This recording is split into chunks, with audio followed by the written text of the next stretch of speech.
وَفِيهَا نُعِيدُكُمْ، اور اسی مٹی میں تمہیں دوبارہ بھیجیں گے، قبر میں جاؤ گے، وَمِنْهَا نُخْرِجُكُمْ تَارَةً أُخْرَىٰ، اور قیامت والے دن اس قبر سے دوبارہ اٹھائے جاؤ گے۔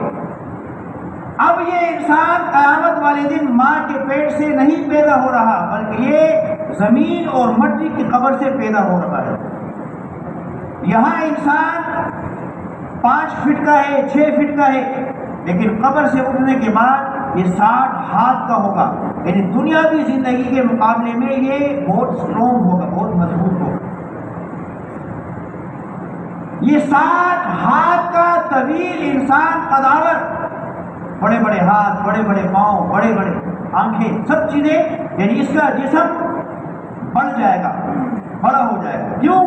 اس لیے کہ اگر یہ جہنم جائے گا تو جہنم کی آگ کے لیے مضبوط آدمی چاہیے، کمزور آدمی جہنم کی آگ کو برداشت نہیں کر سکے۔